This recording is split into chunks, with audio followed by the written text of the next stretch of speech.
આ લેક્ચરમાં આપણે મૂળની અંતસ્થ રચનાનો અભ્યાસ કર્યો.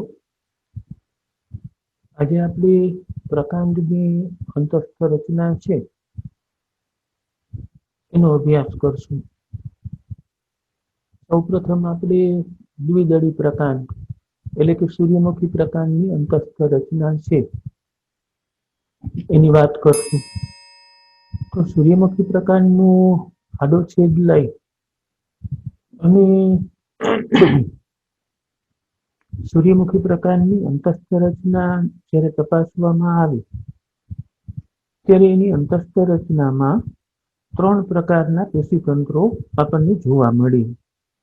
એક અધિસ્તરીય પેશીતંત્ર જોવા મળે, બીજું આધાર પેશીતંત્ર જોવા મળે અને ત્રીજું સંવહન પેશીતંત્ર એ જોવા મળે. અધિસ્તરીય પેશીતંત્રની રચનામાં એક અધિસ્તરનો સમાવેશ થાય, એક અધિસ્તરનો સમાવેશ થાય. પછી અધિસ્તર ઉપરથી ઉત્પન્ન થતા પ્રકાંડ રોમનો સમાવેશ થાય અને રક્ષક ત્વચાનો સમાવેશ થાય કે અધિસ્તર, પ્રકાંડ રોમ અને રક્ષક ત્વચા આ 3 આપણને અધિસ્તરીય પેશીતંત્રમાં જોવા મળે. અધિસ્તર છે એ એક સ્તરીય અને મૃદુતકીય રચના છે. અધિસ્તર એ એક સ્તરીય અને મૃદુતકીય રચના છે. એટલે કે અધિસ્તરનું માત્ર એક જ સ્તર રહેલું છે અને આ એક જ સ્તર એ મૃદુતક પેશીના કોષોથી બનેલું છે.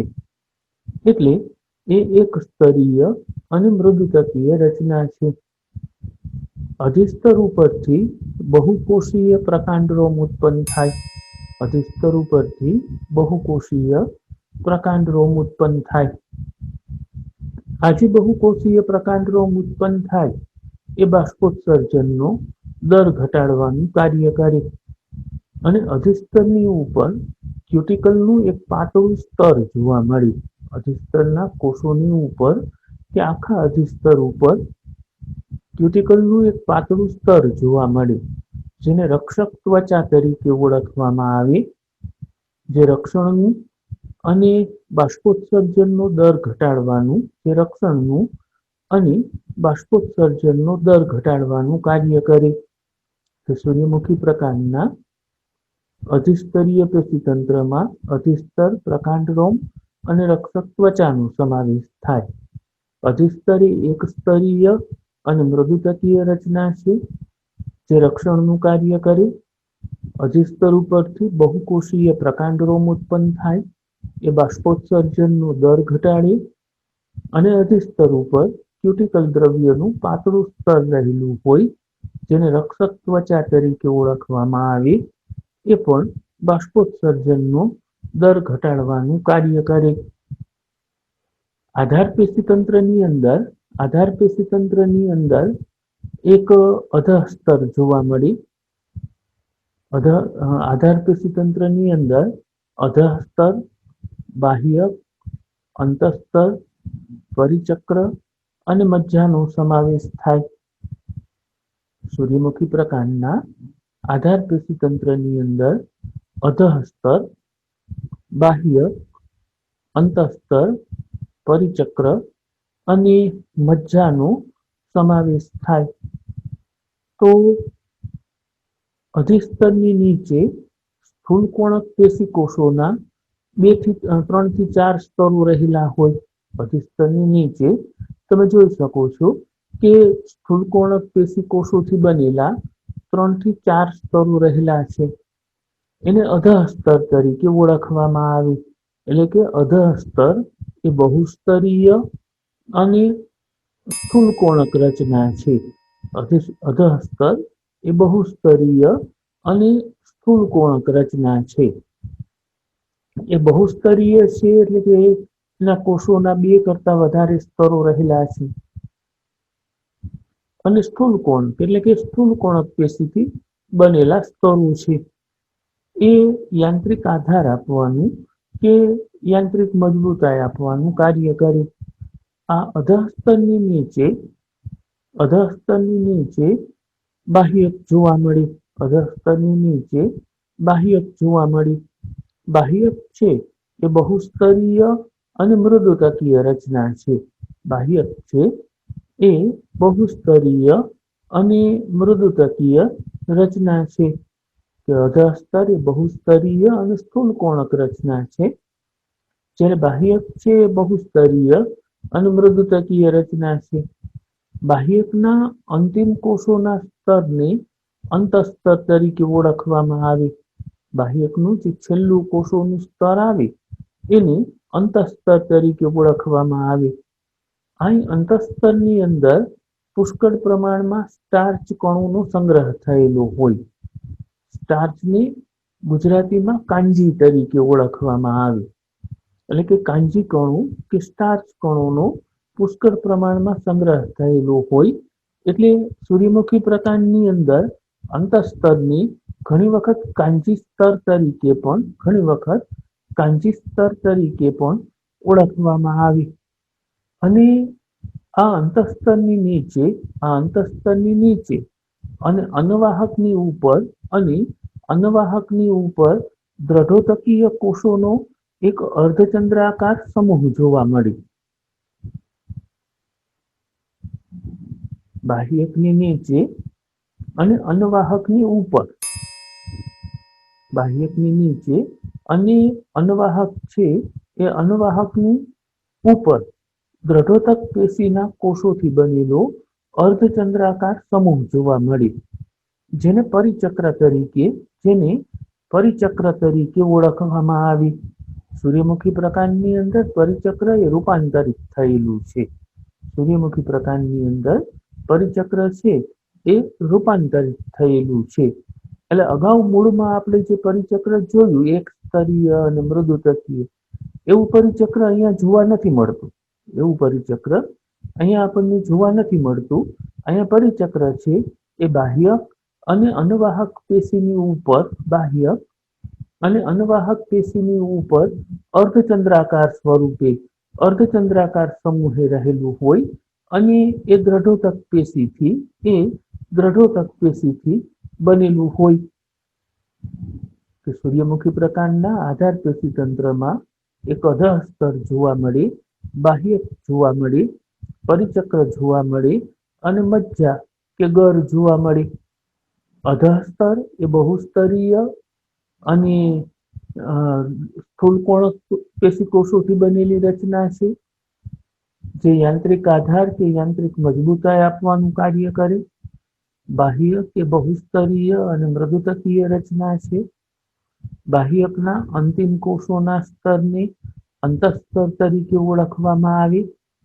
અંતસ્તરના કોષો એ સ્ટાર્ચ કણોનો સંગ્રહ કરે અને આથી એને સ્ટાર્ચ સ્તર તરીકે અથવા ગુજરાતીમાં કાંજી સ્તર તરીકે ઓળખવામાં આવે.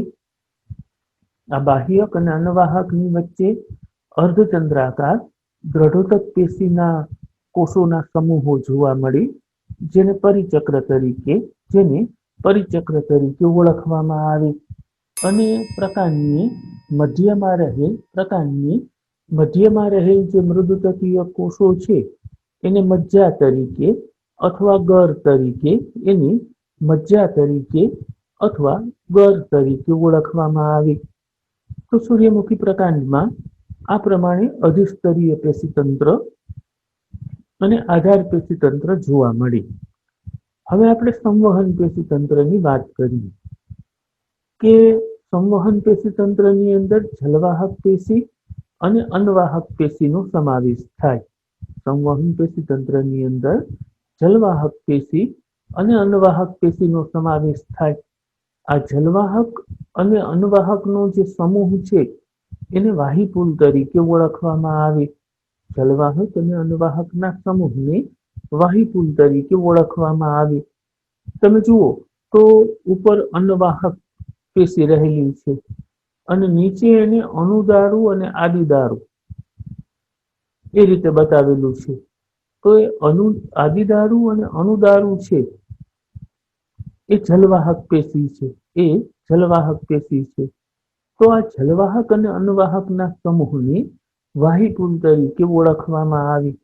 અહીંયા જે વાહિપુલ જોવા મળે એ સહસ્થ જોવા મળે, એક પાર્શ્વસ્થ જોવા મળે, વર્ધમાન જોવા મળે અને અંતરારંભી જોવા મળે.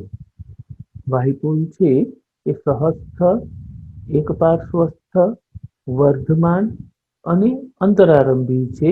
કે વાહિપુલનો પ્રકાર એ સહસ્થ, એક પાર્શ્વસ્થ, વર્ધમાન અને અંતરારંભી છે. તો જલવાહક અને અન્નવાહકની એક જ ત્રિજ્યા ઉપર ગોઠવણી થયેલી છે. તમે કેન્દ્રમાંથી ત્રિજ્યા લઈ જાઓ તો ત્રિજ્યાની શરૂઆતમાં તમને ત્રિજ્યા ઉપર જલવાહક જોવા મળે અને એ જ ત્રિજ્યા ઉપર આગળ ઉપર તમને અન્નવાહક જોવા મળે. એટલે કે જલવાહક અને અન્નવાહક એક જ ત્રિજ્યા ઉપર રહેલ છે. આથી એને સહસ્થ તરીકે ઓળખવામાં આવે.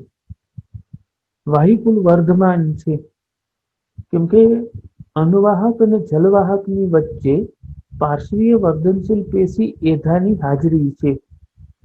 પાર્શ્વીય વર્ધનશીલ પેશી એધા જોવા મળે છે અને એધા જોવા મળે એટલે એને વર્ધમાન વાહિપુલ તરીકે ઓળખવામાં આવે.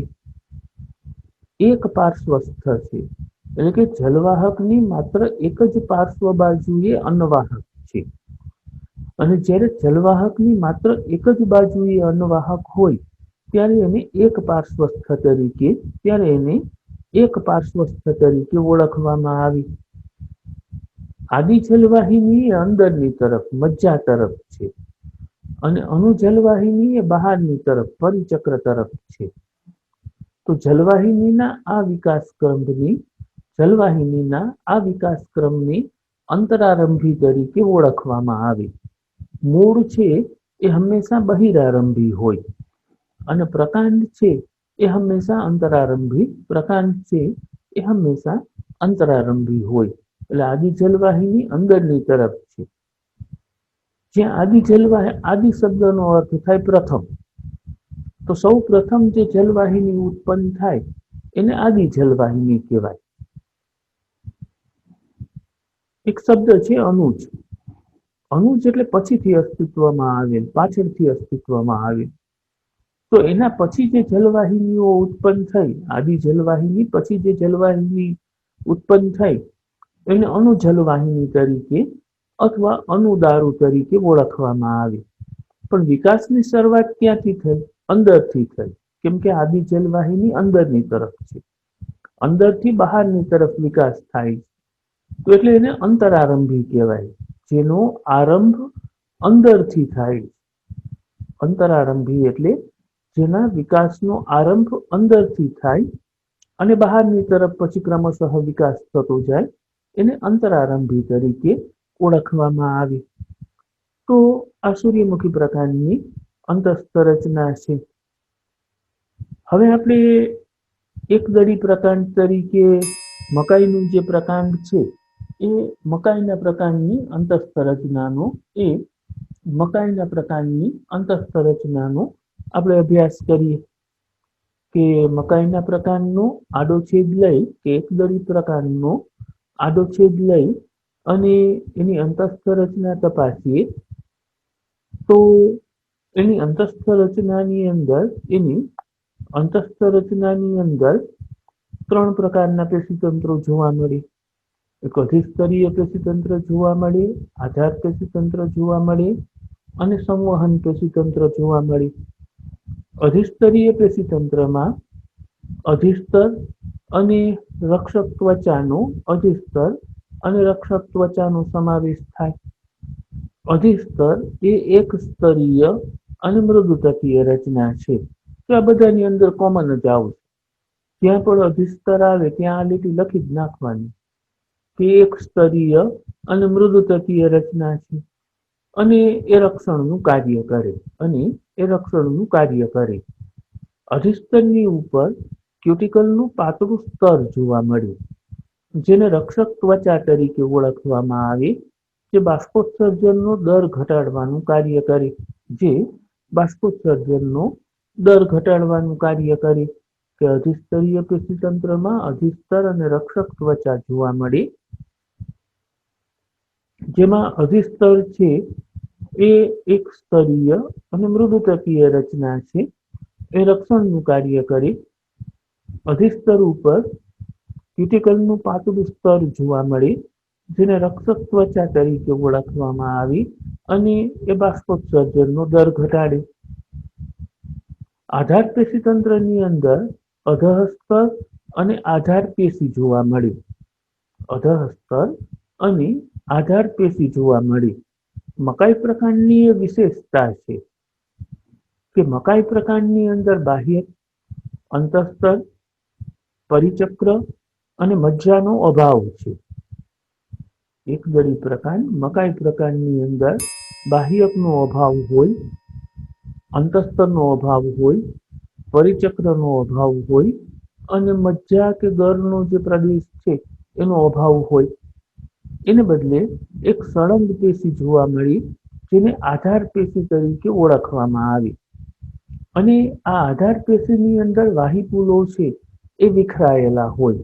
આધાર પેશીની અંદર વાહિપુલો છે એ વિખરાયેલા હોય કે આધાર પેશી તંત્રની અંદર અધઃસ્તર અને આધાર પેશી જોવા મળી. અધઃસ્તર છે એ બહુસ્તરીય અને સ્થૂલકોણક પેશી કોષોથી બનેલી રચના છે.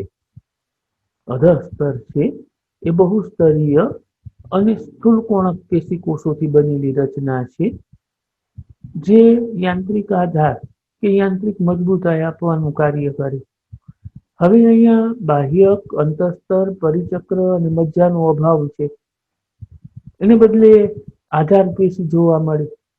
આ આધાર પેશી છે એ બહુસ્તરીય અને મૃદુતકીય રચના છે. એ બહુસ્તરીય અને મૃદુતકીય રચના છે.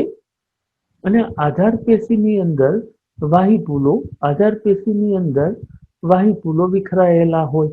આધાર પેશીની અંદર વાહિપુલો છે એ અસ્તવ્યસ્ત રીતે વિખરાયેલા જોવા મળે. સંવહન પેશીતંત્રની અંદર વાહિપુલનો સમાવેશ થાય. સંવહન પેશીતંત્રની અંદર જલવાહક અને અન્વાહકનો સમાવેશ થાય અને જલવાહક અને અન્વાહકના સમૂહને વાહિપુલ તરીકે ઓળખવામાં આવે. અહીંયા જે વાહિપુલ જોવા મળે એ વાહિપુલની ફરતે દ્રઢોતકીય કોષોનું એક આવરણ રહેલું હોય, જેને દ્રઢોતકીય પુલકંચુક તરીકે ઓળખવામાં આવે. કે વાહિપુલની ફરતે દ્રઢોતકીય પેશીના કોષોનું એક આવરણ રહેલું હોય અને જ્યારે આપણે એને અભિરંજકથી અભિરંજિત કરીએ છેદને, ત્યારે એ આપણને લાલ કલરનું દેખાય. એને દ્રઢોતકીય પુલકંચુક તરીકે ઓળખવામાં આવે. અને જલવાહકની અંદર જે આદિ જલવાહિની અને અણુ જલવાહિની છે, એમાંની આદિ જલવાહિનીની નીચે એક પોલાણ જોવા મળે. એ પોલાણની અંદર પાણી ભરાયેલું રહેતું હોય. એને ભંગજાત વિવર તરીકે ઓળખવામાં આવે. અહીં વાહિપુલનો પ્રકાર એ સહસ્થ, એકપાર્શ્વસ્થ, અવર્ધમાન અને અંતરારંભી છે. સહસ્થ એટલે એક જ ત્રિજ્યા ઉપર જલવાહક અને અન્વાહક ગોઠવાયેલા છે. એક પાર્શ્વસ્થ એટલે કે જલવાહકની માત્ર ઉપરની બાજુએ જ અન્વાહક પેશી છે એ જોવા મળે છે. અવર્ધમાન એટલે કે પાર્શ્વીય વર્ધનશીલ પેશી એધાનો અભાવ જોવા મળે છે. અને અંતરારંભી એટલે આદિ જલવાહિની એ અંદરની તરફ રહેલી છે અને અણુ જલવાહિની એ બહારની તરફ રહેલી છે. તો આજે આપણે એકદળી અને દ્વિદળી પ્રકારની રચના છે એનો અભ્યાસ કર્યો. તમે એકદળી અને દ્વિદળી પ્રકારની અંતસ્થ રચના છે એને તફાવત સ્વરૂપે તૈયાર કરજો. કે તફાવત આપો દ્વિદળી પ્રકાંડ અને એકદળી પ્રકારની અંતસ્થ રચના. બંનેને તમે તફાવત સ્વરૂપે જોશો એટલે આપોઆપ બંને વચ્ચેનો ભેદ છે એ સ્પષ્ટ થઈ જશે અને તમને આ પ્રશ્ન બંને પ્રશ્નો યાદ રહી જશે.